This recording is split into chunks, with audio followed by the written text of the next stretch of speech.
Under John Lynch and Kyle Shanahan, one of San Francisco's core philosophies when it comes to building a team has been investing at their defensive line. I mean, in years past, they were able to bring in guys like Javon Hargrave, Maliek Collins, and Leonard Floyd, but already this offseason, they cut all three of those players. Maybe the most interesting part to me though is after the first wave of free agency, they still haven't picked up any new players on their defensive line. Undoubtedly, this means via the draft, they're going to pick up several defensive linemen, but I also think it gives an indicator into San Francisco's plans moving forward with the players they have. Even if San Francisco has made up their mind they want to get a couple of starting defensive linemen, teams don't move off starters if they don't have anyone else on the roster they think can start with them at a high level. So in this video, I want to go over the 3 defensive tackles I think make a lot of sense to step in for a player like Javon Hargrave and Maliek Collins. Initially, we're going to be examining Evan Anderson, the undrafted free agent defensive tackle out of Florida Atlantic University. The best comp I have on him is a player like DJ Jones. He comes in at 6'1", weighing 326 pounds,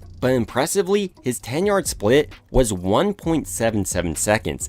This means he can get off the ball blistering fast and find his way in the backfield. And unlike a lot of young players, he had the strength to take on double teams. He put up the bench press 31 times, which would have ranked second among all defensive tackles at the combine. But the biggest reason I believe Evan Anderson will have a breakout year in year 2 and maybe even start for San Francisco's defensive line is what he showed on tape. Probably where I had the most fun watching Anderson on tape was when he took on double teams. Here for instance against the Packers, this tackle and guard are attempting to double team Anderson up to the second level. But pay attention to how low he gets. He blows up 63, he ends up on the floor, then Anderson loops over and gets his tackle on 31. In a similar way here against the Buccaneers, they're attempting to double team Anderson up to the second level, but Anderson technique-wise is doing everything properly. First, he's attacking the weak spot of this block right in between both of these offensive linemen where they join. Then I love how he shoves them off using his strength to eventually bring this back down.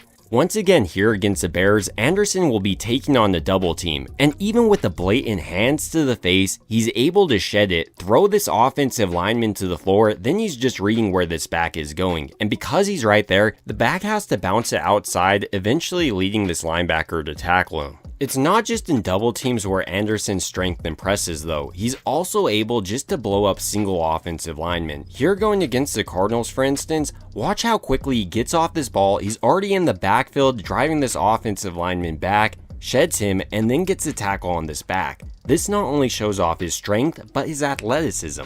In a similar way on this play, Anderson once again gets off this ball in a blistering fast speed, but pay attention to how he's able to engage with this guard, extends his arms, and I love his awareness he shows off in the running game. He's always reading where the back is going, and then does a great job of shedding blocks like right here, and then making open field tackles.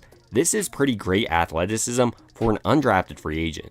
Anderson's ability to read where the back is going is honestly something that litters his tape too. You just see it almost every single time the back runs his direction, he finds which gap he's running towards, sheds the offensive lineman's block, and then gets a tackle on the back. What's probably the most mind-boggling part about Anderson's game to me is how quickly a 330-pound defensive tackle can get off the ball. I don't think I've ever seen a defensive tackle this big move this quickly.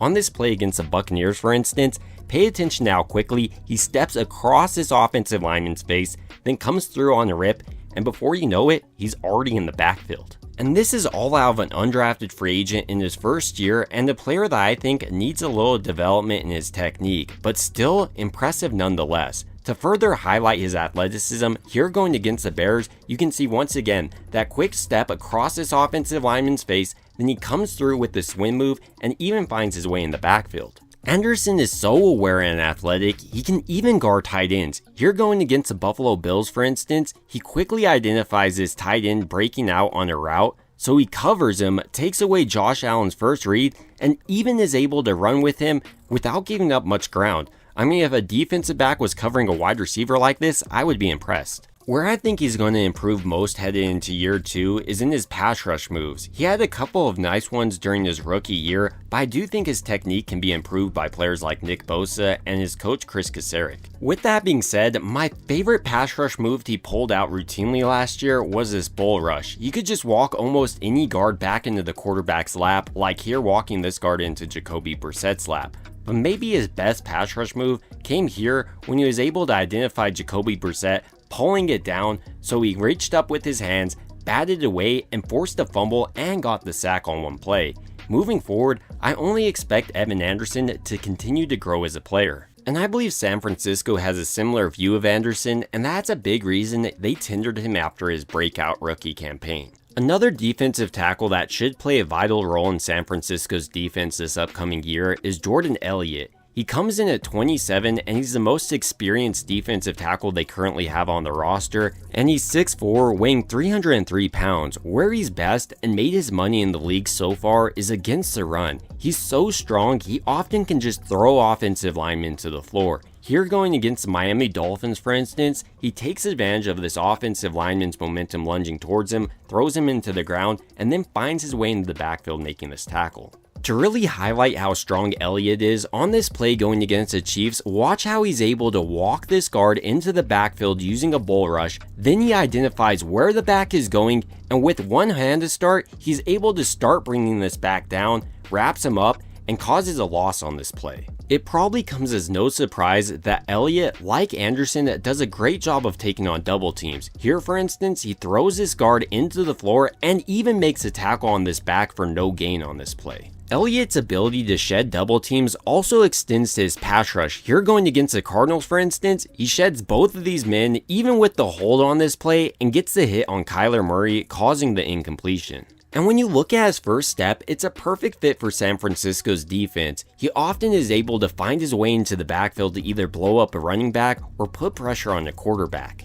Excited as I am for Elliott to head into year 2 with San Francisco, I have questions about his injury history. Last year, he did great when he was on the field, but he was off the field a lot. He suffered a knee injury in week 6, a foot injury in week 4, and a concussion in week 12. I think this means San Francisco will have to rely more on a player like Kalia Davis heading into this season. He's a 6th round pick from 2022, and I loved his explosiveness coming out of college, but it has taken a couple of years for him to catch on. A big reason why is he's dealt with a knee injury. Most recently in 2024, for instance, he had to have a surgery to remove a floating body in his knee, but after that surgery, he looked like the player San Francisco hoped he would have become. Here against the Cardinals, for instance, look how he's able to walk this offensive lineman back into the backfield, sheds his block, and then brings this back down for a loss on this play. Probably my favorite part about Davis's game though is his athleticism. Because of his background as a linebacker, he's often too quick for offensive linemen to handle. Here going against 64, for instance, he gives him the little shimmy and then gets in the backfield pressuring Josh Allen. I also think because of his background as a linebacker, he could drop off in coverage if you're trying to run some exotic plays. Like here, he actually does drop off into coverage, is able to identify the wide receiver on this crosser route, and brings him down for only a 2-yard gain. Obviously, San Francisco is going to go heavy on their defensive line, but with their first pick on the defensive line, which position do you think they're going to target? Defensive end or defensive tackle? It would also mean a ton to me if you could like and subscribe. And as always, I hope you guys have a great rest of your day.